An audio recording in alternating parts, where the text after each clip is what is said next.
Good morning, ladies and gentlemen. Good morning. Thank you for coming today. The topic of this panel is power sharing lessons from Bosnia, Afghanistan, and Sri Lanka. And with us we have three distinguished speakers, Iavor Rangelov, the Global Security Fellow from London School of Economics and Political Science, Gunnar Sørbø, senior researcher from the Christian Michelsen Institute in Bergen, Norway, and Marika Theros, senior fellow at the Institute of State Effectiveness. And today, unlike yesterday, we will have presentations, three presentations of these case studies in which we will look and delve deeply into the case studies and the stories and the critical approaches that we have here. We have three critical speakers on these case studies and how they've evolved.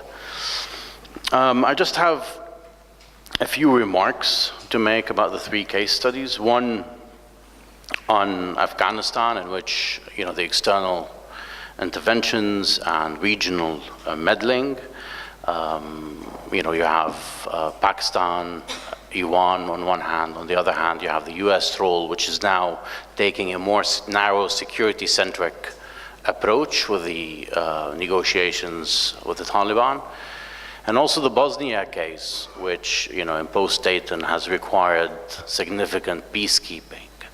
And Iavor will present more about that. And in terms of Sri Lanka, I think the case study presents a different outcome in which Sinhalese nationalism won over Tamil secessionists, and now you have a new order which many think is not sustainable in the long term. So I'll leave it with the speakers. We'll start with Iavor and his presentation on Bosnia. Thanks very much.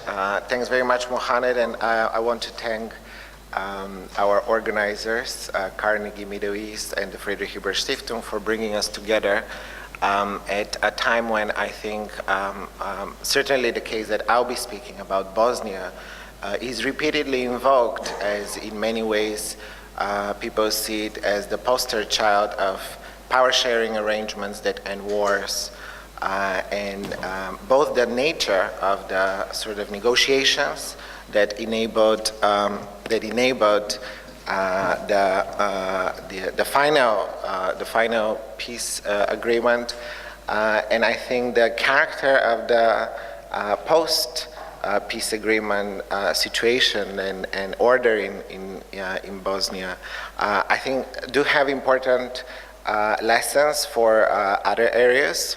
And I think what I'll do is three things today. I'll first say a little bit more about the conflict and the benefit of the Balkans, of the wars of Yugoslav disintegration, is that we've had 20 plus years of research, really trying to understand what happened, what was the logic of the conflict, what happened from area to area. And I think that understanding of the logic of conflict is very important in how we think about what could be effective in ending wars, and particularly what role for power sharing and what kind of power sharing arrangements stand a chance really in relation to particular types of conflict. So I will first say a little bit about the character of the war in the former Yugoslavia, and then I will talk about, I think, two aspects which are often invoked, which we heard even yesterday, sort of referred to here, the idea of sort of an internationally negotiated or initiated peace process, peace negotiations that lead to a power sharing agreement, and sort of the notion that that was successfully done in the case of Bosnia. I think I want to challenge that and how we actually got to the peace agreement.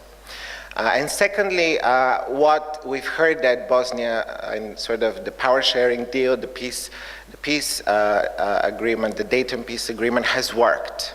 And I want to ask on what is our yardstick for measuring success, and to challenge also that notion by pointing to 3 different reasons why I think that actually the Bosnian case really raises alarms and sort of alarm bells about the peace process and the agreement and what follows.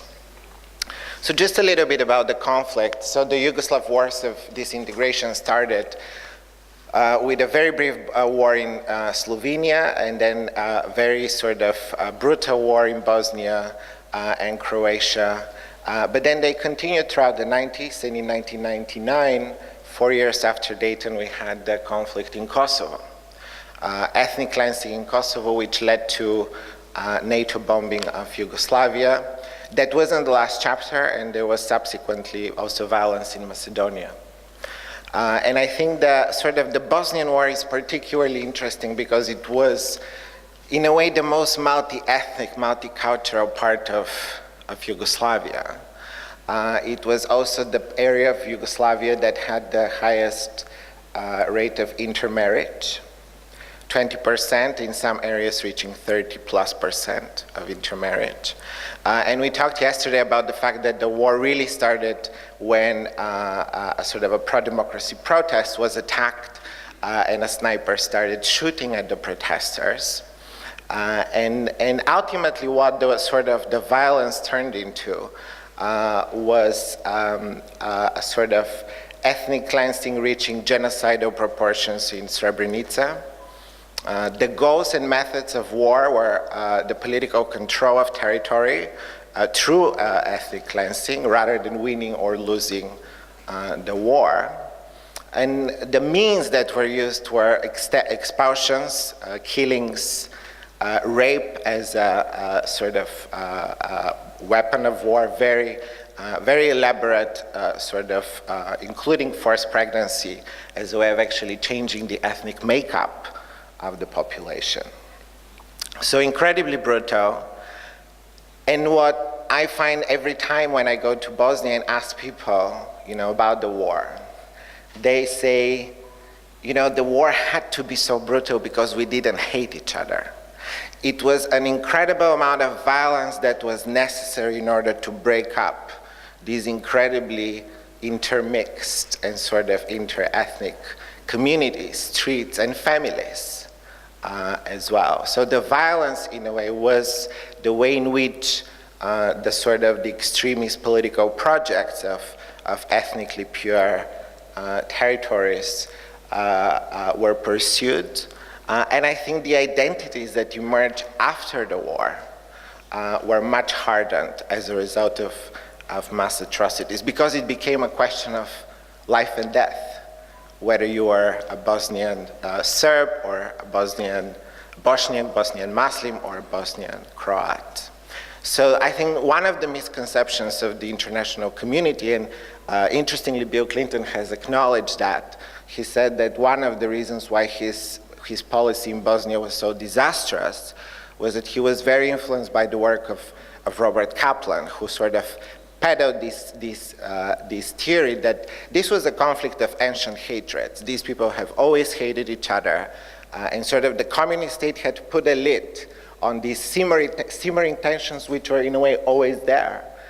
And suddenly, as the communist sort of Yugoslav state started to decompose, they sort of exploded. And that narrative, I think, was incredibly important in shaping the misguided response, international response in Bosnia, and ultimately legitimated the framing of the conflict by those conflict entrepreneurs who wanted to construct exclusivist identities. And that's why they needed so much violence in order to make those sort of projects and identities sort of possible. So that is the sort of the background, I think, that we need to keep in mind in thinking about what came with the peace talks.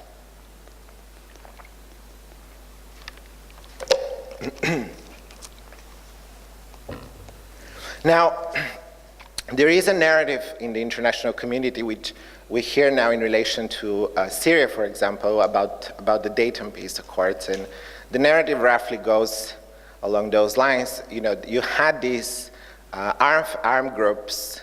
It's a sort of a mixture of state and non-state actors who are fighting in Bosnia, and then you had these international, sort of internationally led, Western-led really effort that sort of used the combination of carrots and sticks in order to get them to the negotiating table at Dayton and to manage to sort of push them into a compromise. And the outcome of that was the Dayton Peace Agreement. I think actually it was probably the other way around. What had happened by the time of Dayton was that ethnic cleansing had largely been completed. Srebrenica, the genocide in Srebrenica, paved the way for that. It cleared ethnically the territory that the Bosnian Serb leadership wanted for itself. And I think local actors, these conflict entrepreneurs, the extremist elites really that were driving the war, that were using ethnic cleansing, and in Srebrenica genocide as well, they were desperate for international legitimacy. They needed the rubber stamp of international legitimacy in order to make the status quo that they had achieved, ethnically cleansed territories in which they could win elections, for example, based on their platforms, which were the nationalist platforms. It was all about identity politics. There was no sort of ideological underpinning to these political projects, organizing society in different ways.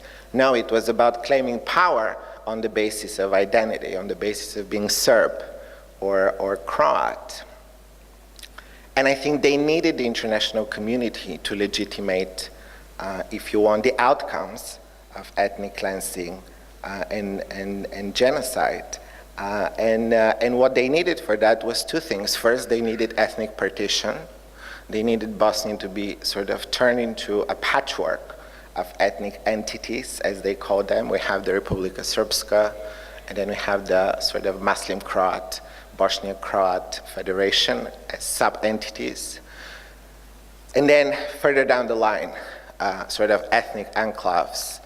And the second thing they needed was ethnic-based power sharing. They knew that they couldn't sustain winning elections, for example, unless the constitutional structure of Bosnia precluded virtually any other type of politics. So in Bosnia, in order to run, for example, for the presidency, you can only do that as a member of one of the three constituent nations, which are the Bosniak or Muslim, the Serb, and the Croat. Every form of power is mediated through ethnic identity, and that is what they got in Bosnia, in the Dayton peace negotiations. So I think this is very important to keep in mind when we think about the process. I think it's very dangerous to assume that somehow it was international actors who managed to get locals to compromise. I think it was the other way around. I think it was local armed groups, extremist groups, who managed to use the international community very effectively and to secure their their political future, and in many cases to avoid accountability for what had been criminal projects combining both atrocity crimes and economic crimes. And the atrocity crimes have ended, but Dayton was the beginning of the period of serious economic crimes. As more and more aid was sort of funneled into Bosnia, the state became sort of an instrument for capture of that assistance. So that's my first point, is about how did we get to the actual agreement. My second point is really about this narrative that somehow Bosnia has worked. The Dayton Peace Accords have worked because they have ended the conflict. And I want to say three things on this. First, I think it actually incentivized violence elsewhere in Yugoslavia. So by 1995, there was already a simmering conflict in Kosovo. And what Dayton did, it sent a very clear message to armed groups in Kosovo, which were very marginal at that time, particularly the Kosovo Liberation Army, but other armed groups as well. It sent a very clear message that the international community rewarded violence with power sharing, that if they wanted to achieve power and gain power in the name of their own project, the way forward was violence. So prior to 95, prior to Dayton, the dominant form of resistance in Kosovo was peaceful resistance, elaborately organized sort of parallel system of healthcare and education for the Albanians who were increasingly being excluded by the regime in Belgrade from access to basic services, funded by the Albanian diaspora. Most Albanian diaspora paid 2% of their income into an account which was then used by Ibrahim Rugova and the peaceful sort of resistance movement that he led to provide social services. But the point was that Kosovo was dominated by this sort of peaceful resistance movement which rejected violence. Dayton paved the way for the rise of the Kosovo Liberation Army. This was a very minor, very sort of marginal group prior to Dayton. And the message that Dayton sent was, violence is what actually works. It incentivized violence. It incentivized the diaspora to start shifting their money from the peaceful resistance movement of Rugova to the Kosovo Liberation Army, which started to arm, to grow, mounted an increasingly more sort of violent attacks in Kosovo, and then that triggered increasingly more violent response from the regime in Belgrade, and ultimately the escalation of the conflict, which led to full-blown ethnic cleansing in '99 and the NATO bombing of Yugoslavia. And one could make a similar argument about Macedonia, which was a conflict that came a couple of years later. So I think the notion that somehow Dayton ended violence in the former Yugoslavia is very problematic. If we look at Yugoslavia as a whole, and many of the conflict actors, like Slobodan Milošević, were the key drivers of ethnic cleansing in Kosovo, I think the conclusion actually is the other way around. I think Dayton incentivized armed groups. And so that is sort of the first reason why I think it actually didn't work.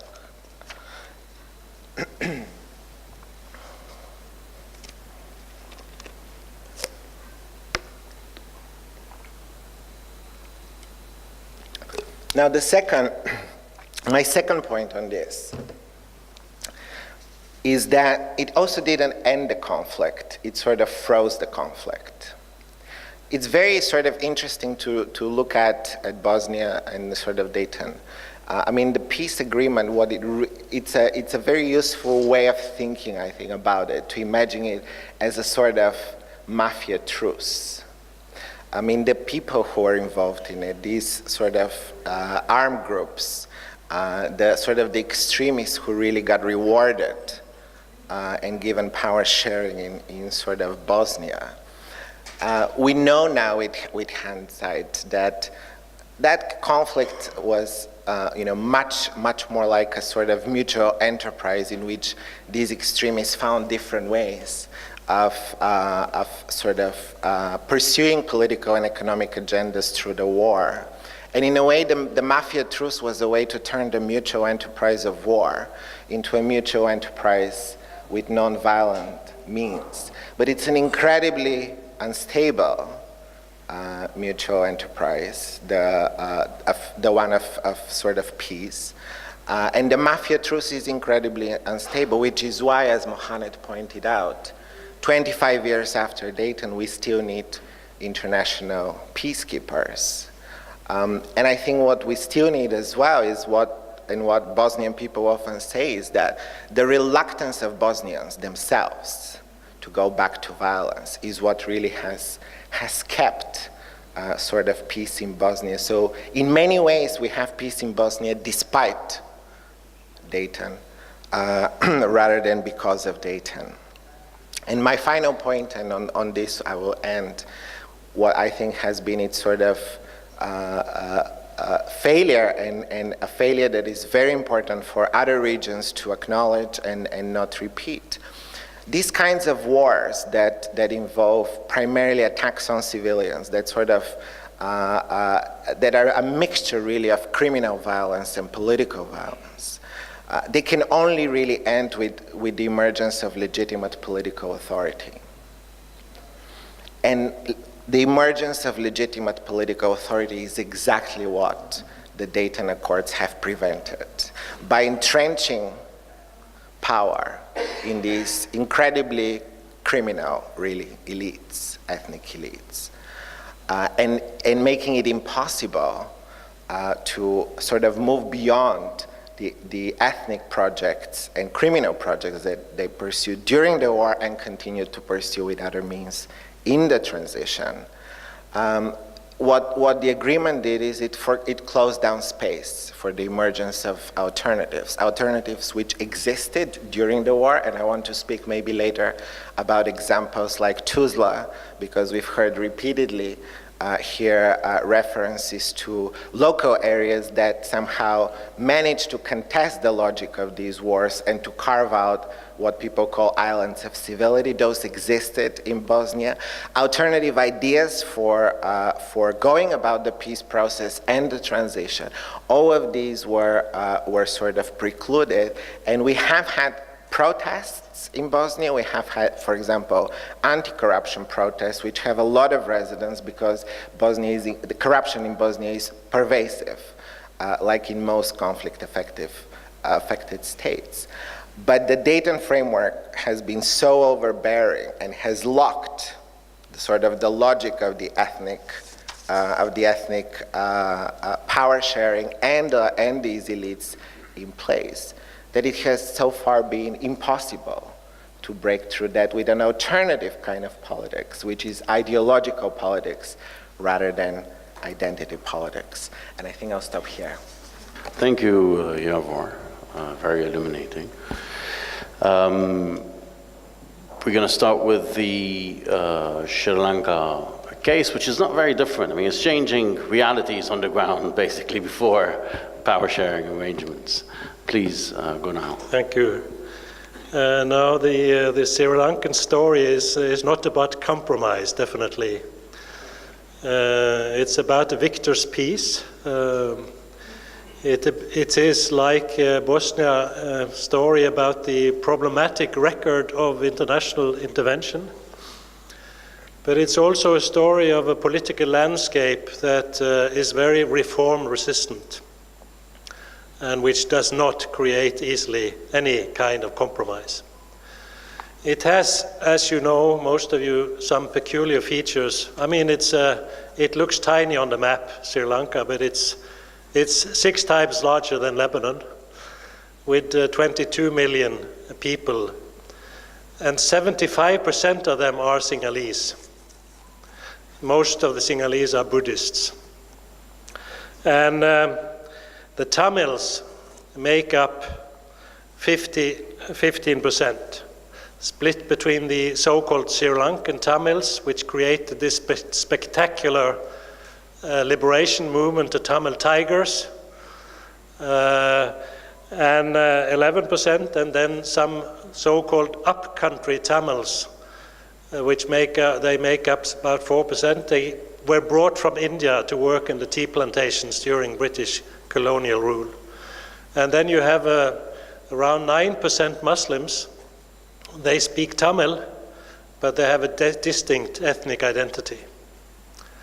And Sri Lanka has a long democratic tradition, and some of you will remember that actually the first female prime minister was from Sri Lanka, Mrs. Bandaranaike. But democratic politics have always been articulated along ethnic lines, mainly between the Sinhala majority and the Tamil minority.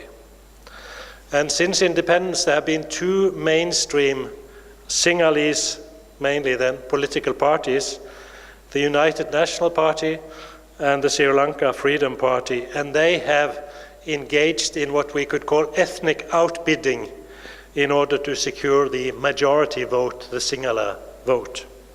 And this resulted not only in what we call majoritarian government, but also special policies regarding language, for example, the so-called Sinhala-only Act, making Sinhalese language the primary language of the island.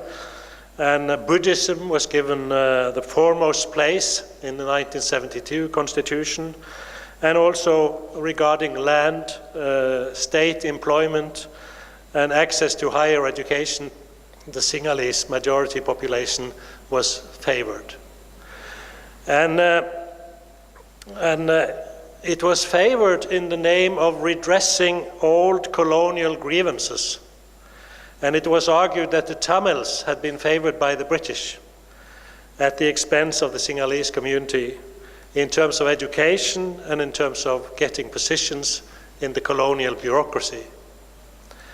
And also it was argued that, yes, we are a big majority, 75%, but across the strait in India there are 80 million Tamils in Tamil Nadu. So we are actually a minority. So this has been played out, in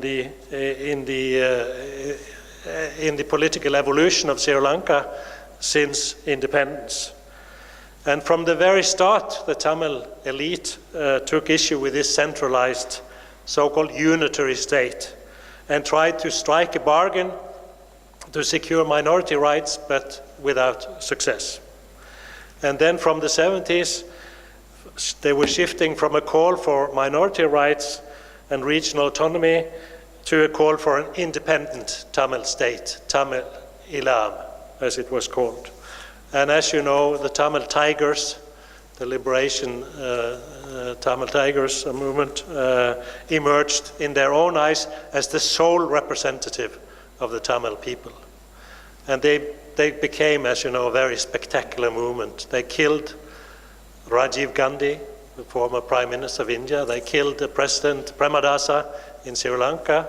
2 years after that, they killed the Foreign Minister in Sri Lanka, and so on and so forth, with spectacular suicide actions. And the Muslim community, they played a sort of subservient role in this politics of Sri Lanka.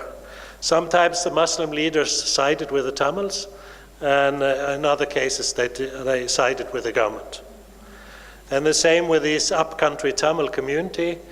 They were not really siding so much with the Sri Lankan Tamils, but were sort of marginal in the political system of the island.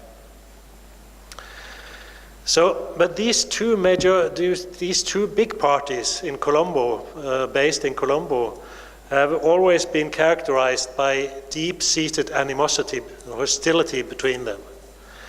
And this rivalry has been playing out all the time.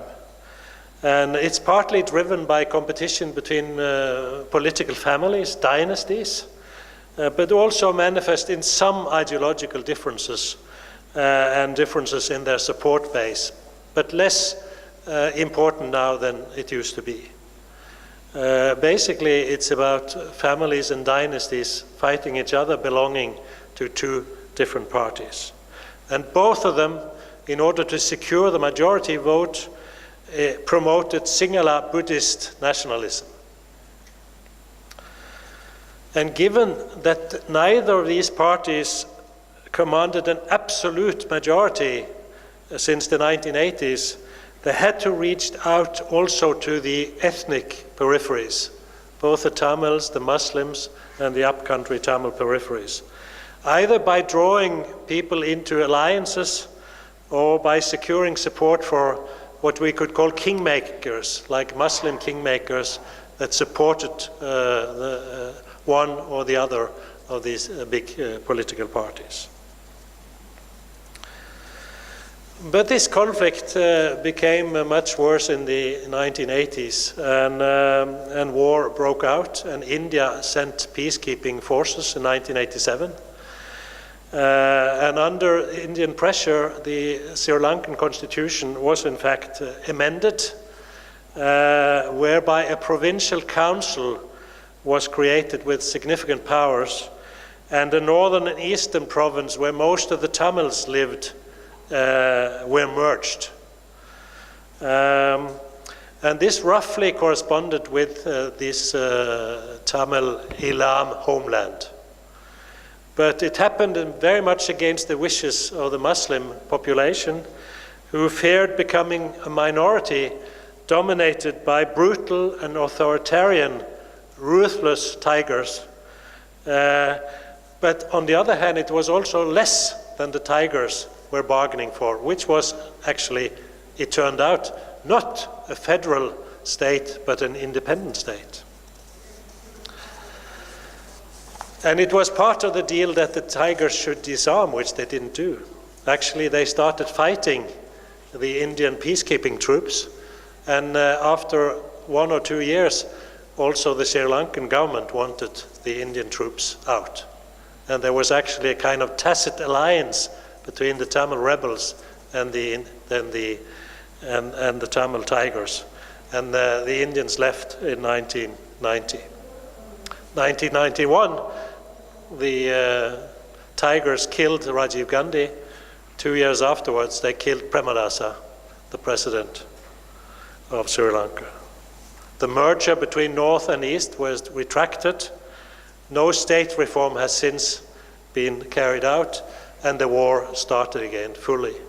And then, at some point, 2001, 2002, Norway became involved, asked to facilitate peace, and managed to bring about actually a cessation of hostilities agreement, which was observed by Nordic monitors from the Nordic countries. Even Iceland sent members to this mission. Aid started flowing in. There was a lot of international backing for this hostilities cessation agreement.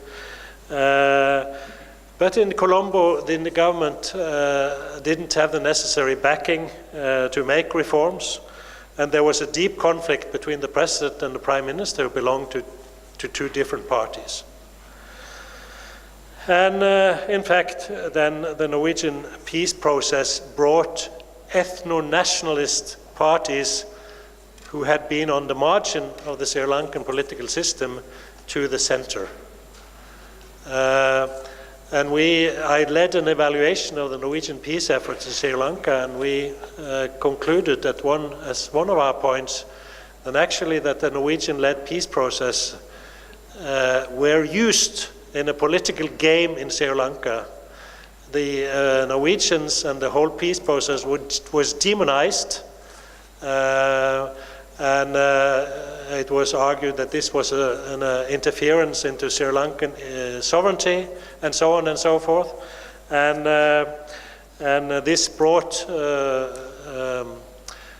Rajapaksa to power, and who became president in 2015. Who managed to get the support from the Chinese and brought in lots of Chinese investments. And he left this peace process and started the War for Peace strategy. And in May 2009, he fought the Tamil Tigers, and they were defeated on the battlefield. All its leaders, along with thousands of civilians, were killed on a tiny shore along the Indian Ocean. And the war is over, but not the issues that created it. And since then, we had the Rajapaksa government, which was a kind of mafia-like government with three brothers in charge. The country was dominated by the north and east becoming like an big army camps in the Tamil areas. There was a national security orientation. There was increasing corruption and absolutely no taste for promoting minority rights. After the victory, Rajapaksa was extremely popular among the Sinhalese. But this mafia-like authoritarianism actually slowly eroded his support also among the majority population. But still it was a surprise that he lost the election in 2015. And a new government very briefly came to power with a kind of message to the population that we have to do something. We won the war, but not a lasting peace. They established a constitutional assembly. They wanted to make constitutional reform, but this government alliance has been very, very shaky, and they have not been able to put anything on the table. There have been discussion papers about this, but nothing more. So what appeared to be an experiment in what you call consociational peace, a new government seeking a broad settlement, has transformed back into a majoritarian victor's peace. And Sri Lanka seems bound for a condition where most of the armed violence may be over and may unlikely to return soon. Maybe small concessions will be made to address minority grievances, but the main conflict issues about state reform and transitional justice will not be mobilized by the government, which is now in very deep crisis at the moment, which I can come into if we have time. And so it has some broad relevance, just 4 very brief points. The Sri Lankan case confirms, as I said, the problematic record of international intervention in pursuit of peace building. It also highlights the limited potential of negotiations in this case. Outcomes in Sri Lanka were driven by military and political power, not by persuasions, not by a negotiated compromise, not by change of heart at the bargaining table. Also, it challenges that democratic institutions or the rule of law and a liberal economy provide necessarily an enabling context for peace. These things are in a way in place. It has a democracy in Sri Lanka, but still it has not been sufficient, and it is reform resistant. The Tigers were also reform resistant because they didn't want a federal state, they wanted an independent state. And we are left with a rather illiberal lesson then. If the present condition in Sri Lanka deserves to be called peace, it rests on military victory and a political settlement dominated by Sinhala nationalism. And this is a peace which then still fails to address minority concerns. Thank you. Thank you, Gunnar. Just going to move to Afghanistan now with a brief point. Cheers. Thank you for inviting me to speak on Afghanistan.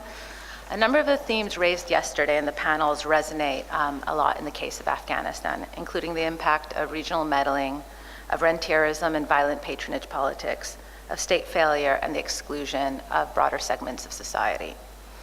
Afghanistan's long history of conflict has meant that Its long history of conflict has meant that they have produced several different power sharing arrangements. And this really provides a wealth of materials and lessons learned, both positive and negative, when thinking about their design. And I really do want to focus a little bit more on process design when we think of power sharing arrangements. Some of the elements, the key elements to include here include, first, how do you end violence between numerous armed actors without entrenching them into the political structures? Second, how do you ensure broader societal inclusion so that the settlement enjoys support and legitimacy? And third, and importantly, how do you create a sequence process that can create the space for necessary political and economic reforms to sustain peace in the long term? Afghanistan's ongoing conflict dates back to 1978, and it has been both intensely local and intensely international. Its many phases of the conflict and the lines along which it has been fought has shifted alongside changes with the geopolitical environment, from the Cold War to regional rivalries to the more recent war on terror. Across all phases, the warring parties have sought to foreign patrons, both for material and political support, while regional and international actors have used their Afghan clients as proxies. For warring parties, these resources have reduced their dependence on seeking popular support or seeking domestic alliance building amongst elites, and have been used to strengthen their relative position vis-a-vis other armed groups. Indeed, international resources and increasingly illicit resources, illicit sources of finance, whether from drugs, from criminal proceeds, from corruption, from private financing in Pakistan or the Gulf, has sustained the conflict over the years, fueling new grievances and new rounds of violence. With regards to the local level, there's an increasing tendency among foreigners, much to the happiness of the elite class, to explain the conflict in terms of ethnicity, identity, or tribal division. But the country is beset by many different fault lines. These include geographic, ideological, urban-rural, class, intergenerational, gender, and so forth. Moreover, the drivers of violence are diverse, and it involves a mixture of political and criminal violence, whether from insurgents and terrorists, criminal networks, or ethnic warlords and power brokers, who often cooperate with each other for the purposes of power and profit, despite their seemingly conflicting agendas. So the power-sharing arrangements over the last few years have had differing levels of international support and differing levels of inclusivity. And I'm going to focus on two of the main ones, the Peshawar Accords of 1992 and the Bonn Agreement of 2001. Both had common elements. First, they both relied on an ethnic factional arithmetic in distributing key positions in the interim or transitional government as a way of balancing power between different groups. They both excluded key segments of society, and they also excluded one of the parties to the conflict, but the party that looked like it had decisively lost the war. For example, the Peshawar Accords took place against the backdrop of the collapse of the Soviet-backed regime. It included only the leadership of the Mujahideen groups who were based in Peshawar, and it excluded the regime and the militias that backed it. It also excluded civil society that was very active in Peshawar and in the country at the time. Bonn in 2001 also took the same logic and replicated some of its flaws. Its key participants represented the same Mujahideen groups from Peshawar, but now under the banner of the anti-Taliban Northern Alliance, and it excluded the Taliban. It's important to really note that these groups had lost legitimacy in the country because they had fought a civil war, and they had been vanquished by the Taliban in 1996 when the Taliban came to power. And by 2001, they had very little support and little legitimacy in the country beyond their militias, which they managed to resuscitate with external resources. Second, both agreements use the state as a system of spoils. In post-2001, this has greatly impacted the quality of governance. And for many, it's created a predatory order that's defined very much by the abuse against civilians. The differences between the two agreements, though, can also explain some of the differences in outcomes. In the Peshawar, Pakistan was its sole sponsor. The US largely disengaged from the process. The process included no guarantees, no enforcement mechanisms for the implementation phase. Peshawar was a spectacular failure. The armed group, just within months of the accords being agreed amongst the victorious parties, people who are allies, the armed groups engaged in a very destructive power struggle over Kabul as each sought to monopolize power with the support of their foreign patrons. A civil war ensued. It resulted in over hundreds of thousands of deaths in Kabul, rampant sexual violence, and increasingly ethnicized conflict and the fragmentation of society along ethnic and sectarian lines. The abuses of the civil war paved the way for the Taliban takeover. And it's very important to note that the Taliban came from a very specific geographic region. They were rural-based, but they were welcomed even by many of other ethnic groups because of the security they provided, at least for a few years. Bonn, in contrast, can be seen as enjoying some limited success. It brought an unprecedented period of stability in the country over the last 40 years. The key elements that contribute to its success have to do with process. First, the international secured an international consensus and a regional pact of non-interference amongst the neighboring country that held for several years. It importantly also included an ambitious roadmap to broaden the base and allow for popular participation and really to push back against the very narrow peace deal that was initially made. What this process included were national assemblies, or jirgas, to elect the head of the transitional government and to draft the constitution. It also provided for elections. Lastly, it was supported by international presence and ongoing political development and humanitarian assistance. But even if this can be considered a qualified success, today Afghanistan finds itself in a renewed round of violence and a new round of peace talks. And I'll reflect a little bit on how we got there. Well, the exclusion of the Taliban is often cited as the key factor that contributed to the current cycle of violence. However, a lot of evidence points in a different direction. And it can be explained a lot in part due to the contradictions between the counterterror imperative and the ongoing state-building effort.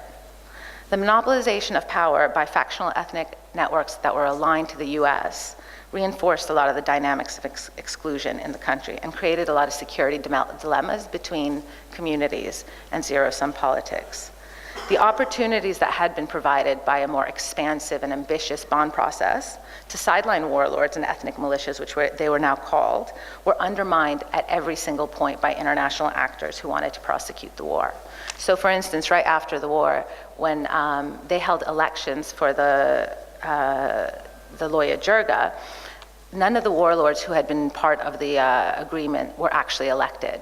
So despite the UN pushback, the US decided to appoint them as delegates, and they came in to the tent with their weapons, threatening a lot of the other delegates. In addition, the US injected a lot of these networks with enormous amounts of resources and used them as an instrument to hunt down the remnants of the Taliban, many of who had actually demobilized after 2001, and they had accepted the current group. The current government. They had even a number of leaders in Kandahar had even written a letter to President Karzai to suggest that they accepted this new government as Islamic. But as the warlords continued to hunt them down, the Taliban regrouped in Pakistan and relaunched an insurgency. Second, their networks infiltrated state institutions, not only undermining their effectiveness, but also turning them into an instrument of predation against the civilian population. This was further compounded by international security assistance that went around the state and directly into the coffers of other ethno-political strongmen. So the rise of the Taliban can really be seen as a consequence of governance failures and a product of continued support in Pakistan. They continue to lack popular support, despite the fact that they do manage to, I think they hold a little bit less than 1/3 of the territory, yet hold even less amount of population. A 2018 survey of Afghan citizens conducted by the Asia Foundation found that 83% of Afghan citizens have no sympathy for the Taliban, and 90% do not believe they have any intention of making peace. So where are we today? I think Afghanistan can also point in the direction of alternatives. Today there's a strong societal desire for peace and a low tolerance for violence. Moreover, Afghanistan today is not the same as the Afghanistan of 2001. A younger generation has come of age in which the idea, if not the practice, of democracy has taken root.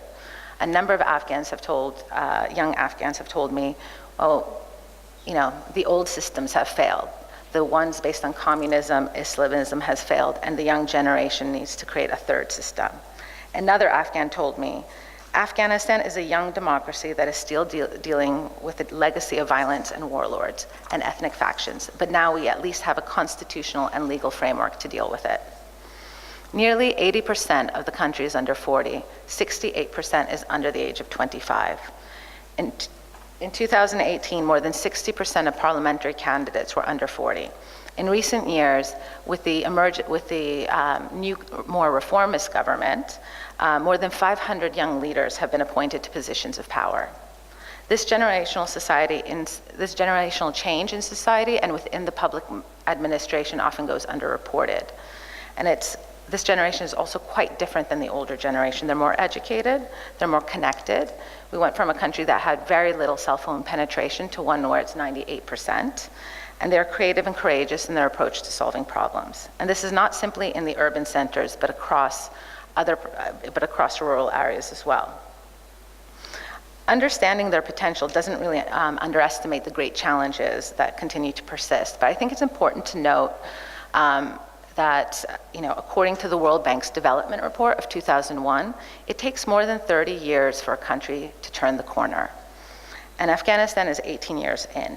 And any peace agreement must be built on the progress that has been made and on the aspirations of the young and and other marginalized groups. Unfortunately, the preliminary framework that is now being worked out by U.S. Special Representative Zalmay Khalilzad and the Taliban appears to a lot of Afghans to repeat the same mistakes of Peshawar. Many believe it's an agreement that's intended to trade a hasty U.S. departure from Afghanistan for Taliban promises to not collaborate with the Al-Qaeda and Islamic State. It's a very minimalist position. These talks have not only excluded the young, excluded women, but they're actually excluding the sitting government, the democratically elected representatives of the Afghan people. And it's really this perception and reality of exclusion that is driving anxieties around the country. Many young people believe that the Taliban instead should be offered a return to politics through competitive elections and guarantees of safety. Elections, of course, may be far from perfect, but what is at risk from a negotiated deal that pushes off elections is the entire idea of a constitutional order. So quickly to conclude, I've highlighted some of the problems with the power sharing arrangements, but Afghanistan also suggests the importance of process. I think people sometimes don't think about the design as much and the potential of moments when there's a genuine opening for peace. Thanks. Thank you, Marika. Just a quick question about the transitional justice and its role in Bosnia. I mean, we've had an international court, we've had a committed international community to transitional justice. Has it changed everything? I mean, you're speaking about the new entrenched realities, and looking at Sri Lanka and also the case of Afghanistan. How important is transitional justice, and how, in terms of its impact on power sharing, would it significantly change or improve power sharing and how democracy work in the post-conflict context? Well, I think that there is an argument that the fact that there was an international criminal tribunal set up by the United Nations under Chapter 7, International Peace and Security, for the first time, criminal prosecution at the international level, framed as a security policy. The fact that there was that tribunal and that by the time the Dayton Accords had started, the tribunal had indicted the two leaders of the sort of military and political leader of the Bosnian Serb community, Karadzic and Mladic. The negotiator, the late Richard Holbrooke, has argued that that was useful to him. Why? Because he saw them as the most extremist in the negotiations, and instead of negotiating with them, he sort of used the delegitimizing of the indictment of these leaders when they were indicted in order to reach out directly to Slobodan Milošević in Belgrade. And Slobodan Milošević was the one who negotiated, in fact, on behalf of Bosnian Serbs, the Dayton Accord. Of course, Slobodan Milošević himself later was indicted. So that's the interesting sort of dynamic. In '95, he was celebrated as a peacemaker by the NATO bombing of Yugoslavia. The same Western allies are busily hurrying intelligence to the Yugoslav tribunal to ensure that he is indicted during the Kosovo War, during the NATO bombing, as a way of, again, delegitimizing them. And some people have argued that that played a role in sort of the eventual retreat of Milošević and Serbia. So I think that's one sort of element to keep in mind, that once these processes are in place, once criminal sort of indictments at least are in place, they can change the dynamic. But I think the larger point is that there is a huge tension between power sharing and transitional justice. So if you think about it, what the international community was doing in Bosnia, on the one hand, horrified by the atrocities, under huge pressure from global civil society, setting up a tribunal to prosecute crimes against humanity, genocide, and war crimes, which is really the form that violence takes. We talk about conflict in Bosnia, but actually there was very little fighting, there was very little battle. the bulk of the violence was attacks on civilians. And so with one hand, the international community is setting up a court to hold those responsible. And with the other hand, it is creating a sort of peace process that is bringing those most responsible around the table to negotiate peace, and through power sharing, entrenching them in power structure. And that sort of fundamental tension has played out throughout not just Bosnia's transition, but the whole of the post-Yugoslav space. Thank you. I mean, going back to your first point, which is that, it creates space. So changes the dynamics. Milosevic is out of the way. There's a new kind of Serb elite. Does it change things? I mean, I just want to go back to the Gunnar, the Sri Lanka case, and also perhaps Sudan, given that you've worked on Sudan for quite a long time. I mean, these the impact of transitional justice on these power sharing arrangements. Does it create space in the post-conflict context so that we would relieve the tensions that you've spoken about? The grievances that these youth are saying that we're sick of this elite and we need change. It might, but again, in Sri Lanka, the transitional justice whole idea has been driven from outside, from the so-called international community, and it's been fought all the way from inside Sri Lanka for various reasons. One of them being that there is a threat in their own eyes that some judges from outside will be brought into this. So we haven't seen any of it, and since this so-called reform coalition, as they call themselves now, has broken down before Christmas, and we are likely to see maybe one of the brothers of this Rajapaksa come to power as a new president later this year, I'm very pessimistic about what might happen. But this is an area where the Tamils are very much on the alert still. There is a lot of concern now among the Tamil population, and please remember that they may be a small percentage of the Sri Lankan population, but they have a very strong diaspora, which was actually brutally taxed by the tigers. Brutal, I must say, and there was some relief when the tigers no longer were there to tax them. But still there is a lot of concern because they now see that they didn't get any benefits from after the war. Actually, it becoming like a sort of military area where they're living. So this idea about trying to promote transitional justice is very much still promoted by the Tamils, but nothing really is happening now in Colombo.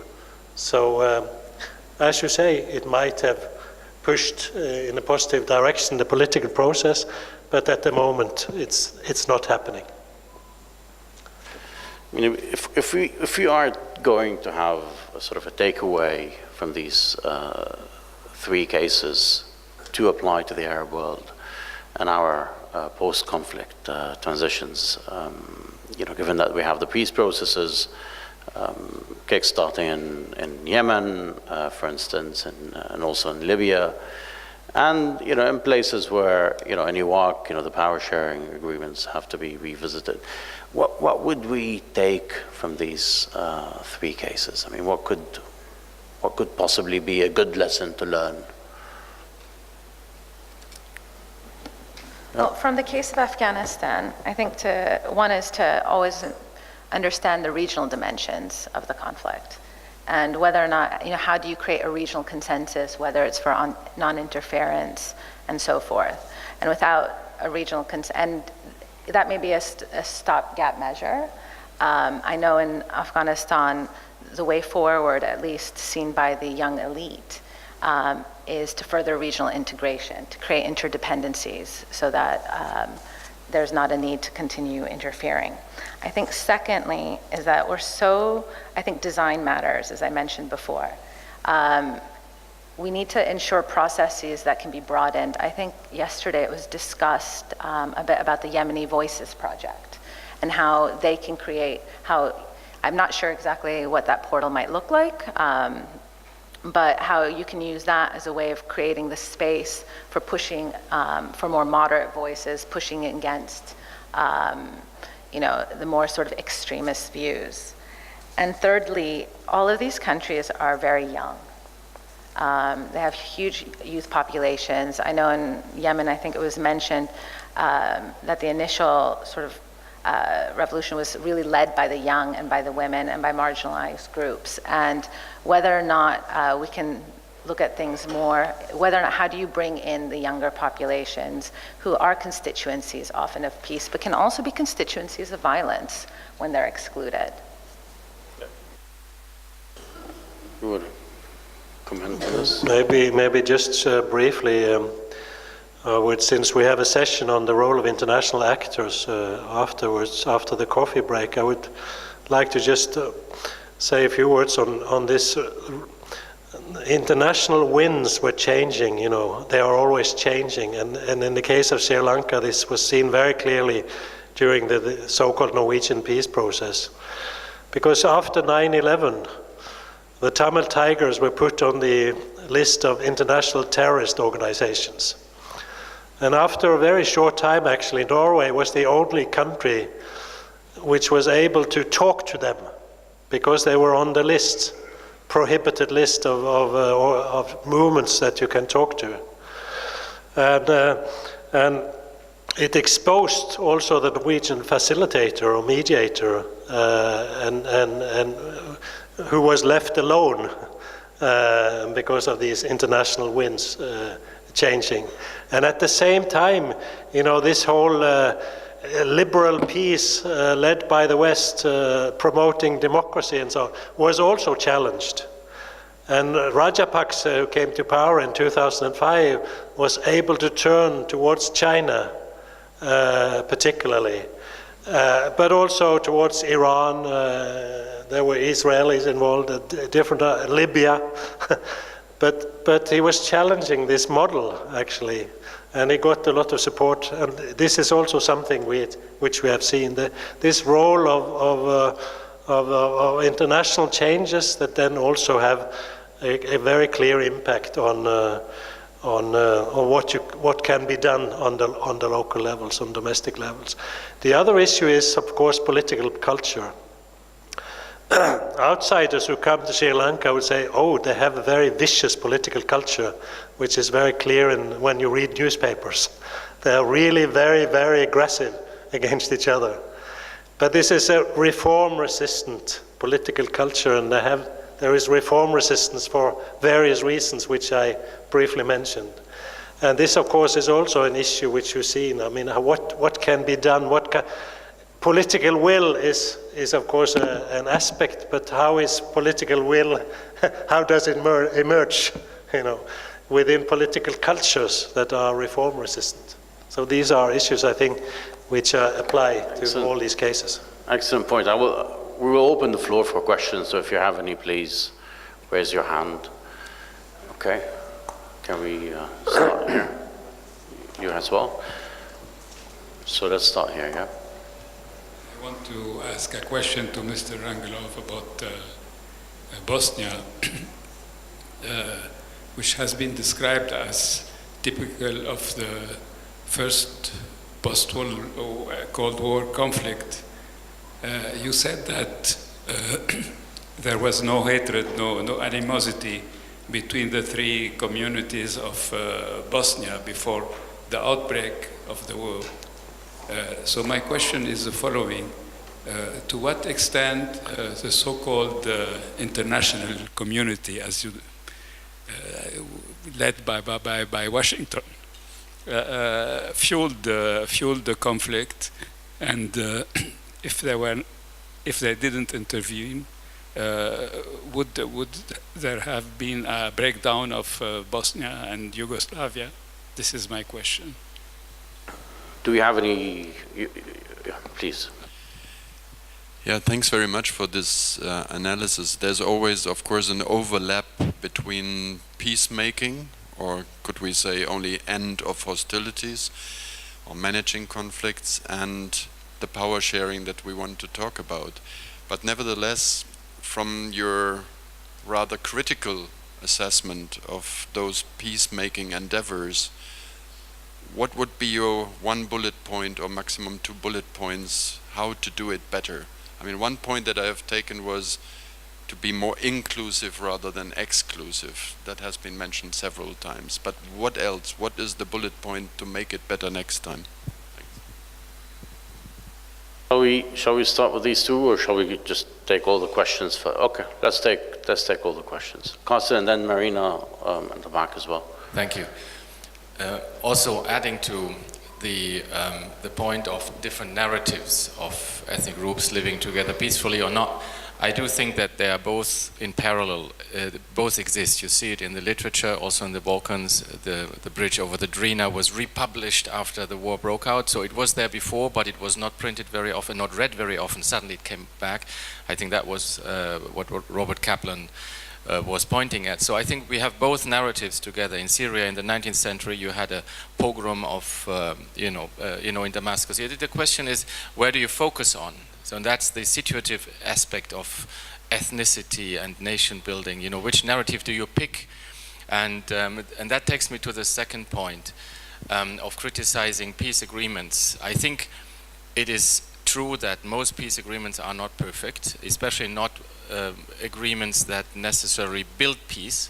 It's rather agreements that end the war. And the root causes that were there before the crisis are not always tackled. I absolutely agree with that. That's why an extra effort is necessary after an agreement has been reached to tackle the peace. I mean, to really manage the peace. Because I have seen it in Colombia, or we have seen it in the past 2 years, where the peace agreement was heavily criticized domestically. Dayton is criticized for good reasons, but I always would also like to make the point from the perspective of somebody working unsuccessfully in an international peace effort for years on Syria. The mere value of having an agreement, a political agreement, that ends the violence, when you have days of a daily death toll of 200 or 300 persons per day, and you're working in this atmosphere trying to desperately find some agreement. I think this is a value, a great value by itself, that many Colombians, for example, have not understood, who are living in peace in the cities, who have never been kidnapped by the FARC, etc. So the pressure of suffering was very low in Colombia. That's why they criticized the peace agreement. Now this comma here and a little bit of transitional justice and missing here and there. But the mere fact that they are ending a war of 50 years, as Dayton has ended a very cruel war of many deaths and sacrifices, I think we should not underrate either. So this would be my point from the perspective of somebody working on an unsuccessful peace kind of endeavor. Thank you. Also, Marie. Oh, okay, you have your. My question is pretty much along the same line. I find myself agreeing with everything the three of you have said in terms of what actually happened. Yes, the Dayton Agreement did reward the nationalist leaders. Yes, it was a victor's peace in Sri Lanka, and in Afghanistan, the international community insisted on pushing the warlords back into the negotiating process. What were the alternatives? I mean, one of the questions to me, the point on which I disagree very much with all of you is that you seem to assume that somehow you can exclude the people who have power on the ground. And it seems to me that the people with power on the ground unfortunately have to be eliminated unless the international community was willing to send in massive numbers of peacekeepers and so on. But really, and all of you have alluded on the fact that there were some promising examples of different types of peacemaking. And I'd like you to talk a little more about that, and also to address the issue of whether these promising forms of peacemaking could have been scaled up. Because in my knowledge, the ones I know about in various countries are always very local agreements, very local arrangements that work because of the goodwill of a few individuals. And it's very difficult to imagine them being scaled up on a national level. So the question is there an alternative to these lame, not terribly just type of power sharing agreements with all the problems that you have outlined. Thank you. Let's come. I mean, it's really a matter of alternatives, and it's should we downgrade? In terms of our expectations, what kind of expectations should we have when we look at these cases? Well, I think, thanks very much for the questions. I think a lot of them sort of share a similar preoccupation. And I think that if we talk about one big mistake or one lesson, one bullet point, I think it's very dangerous to conflate a ceasefire with a peace agreement. Ceasefire can end the violence for a period of time. The record of peace agreements show that these are increasingly temporary. They're suspensions of violence. I think we are living in a world where the difference between war and peace is becoming very difficult to make. And so I think we need a little bit of humility, and we need to have actually realistic expectations. The problem from a Bosnian perspective was that Dayton, which was, of course, it's important to include the armed groups to end the hostilities, but the idea that they're the actors with power, their power depended on violence during the war, and their power depended on Dayton after the war. But power actually depends on legitimacy and not only on coercion. And so I think that the huge mistake that was made was this incredibly elaborate constitutional framework, which the European Court of Human Rights has said is deeply discriminatory, actually, that was put in place hurriedly in Dayton. Every little detail of sort of how this country will be governed. And the point that was made yesterday, it was never about power sharing. And certainly not about democratic power sharing, because these were not Democrats. It was about allocating and appeasing, basically, elites that became increasingly distant from even the ethnic communities they represent. They don't deliver on healthcare. They don't deliver on education. They're incredibly corrupt, and their own communities are aware of the deep corruption, and some of those communities are incorporated in patronage.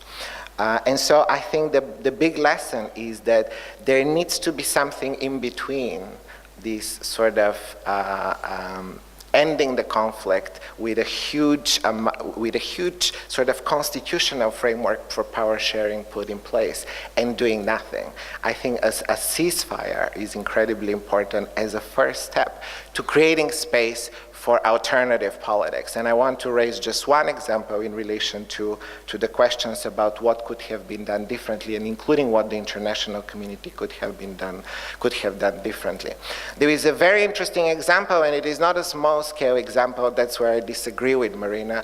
In Bosnia, it's the case of Tuzla. So Tuzla is a big mining center in the former Yugoslavia, very sort of very strong, progressive, social justice-based sort of identity. It was the one place that managed to create a civil militia to protect itself from the extremist militias on all sides during the war. It was a place that kept electing at the local level sort of anti-sectarian actually forces rather than sectarian forces. It also kept production going. At some point, Tuzla accounted for 60% of the tax revenue of the Bosnian state because it kept production going. What were the conditions that enabled that? First of all, it was a different kind of politics which was given a chance and experimented with at the local level, but also incredible international solidarity.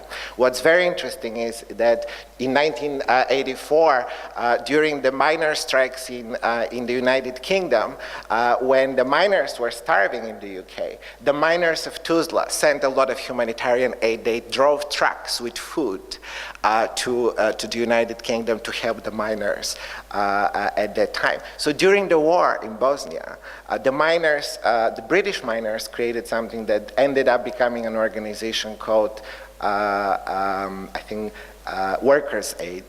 And they started bringing driving trucks with humanitarian assistance. An incredible amount of solidarity with Tuzla, Constantly, people from civil society across Europe engaging, being physically there, but also incredibly important, and I think we haven't talked enough about the political economy of conflict and peace. There was an opportunity to maintain both a legitimate political authority in Tuzla and a legitimate economy, the war economy, which was incredibly predatory and dangerous, and transitioned almost seamlessly into the sort of post-Dayton period. That Tuzla was spared from that. So what could have been done? Why were they not the interlocutors of the international community as well? Why only the extremists who wanted to destroy places like Tuzla? Because they were direct repudiation of the narrative that these were ancient hatreds which had always plagued the Balkan people. Why Sarajevo was under siege for so long? Because it was a city that rejected that narrative, that lived through its daily sort of practices the opposite, and wanted to prove the opposite. I think ideas, individuals, practices were prevalent across Bosnia that could have provided the basis for both a sort of new political order and a new political sort of class. Instead, the international community kept going to the extremists. It kept going to people that sort of oscillated between calling peacemakers and then later on indicted for war crimes. And I think that is sort of the original scene, that those local experiments were sort of ended up instead of being supported and engaged and really strengthened these openings through the peace process. The peace process closed the space for them. It foreclosed the space for the alternatives and for the openings which were generally there. Thank you, Iavor. Any comments, Gunnar? I have to be very brief, I guess.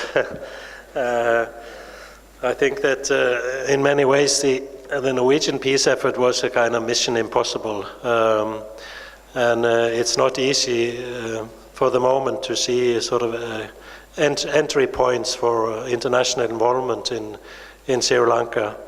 I think definitely that it was a positive thing that there was a cessation of hostilities agreement, because as was said here on Colombia, it saved a lot of lives for a number of years, and which is positive in itself.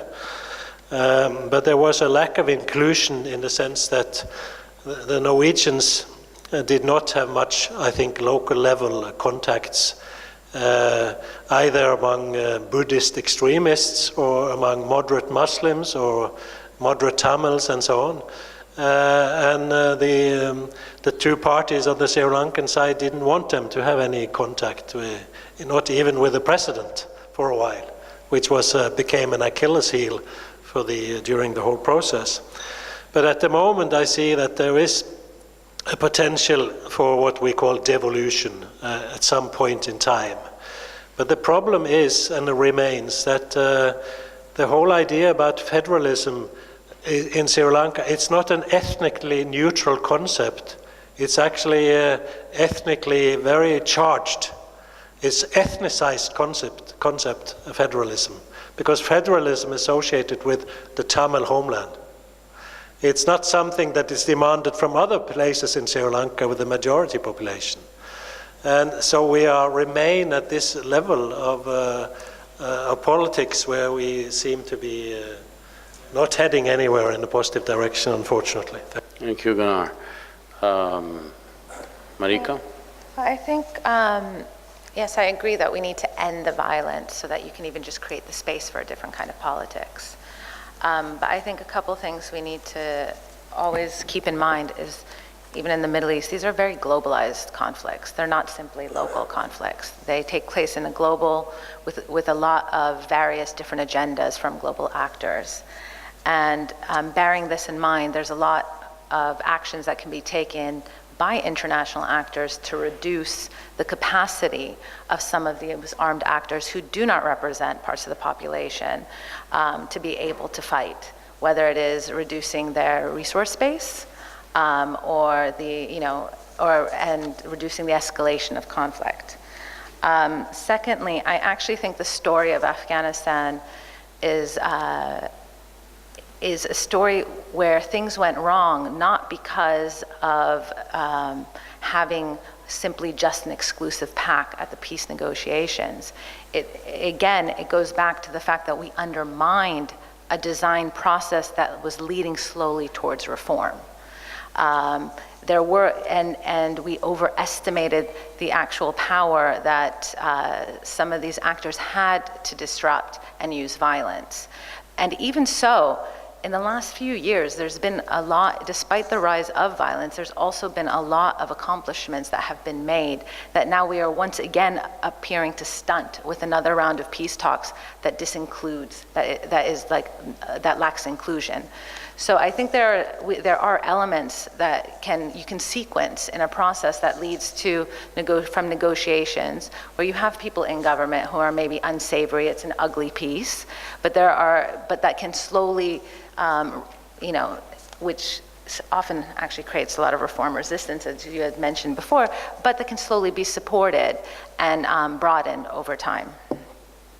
Thank you, Marika. Thank you very much. Now we have we come to an end, and we have the break, and afterwards we will continue the conversation in the regional dimension of power sharing. Thank you very much.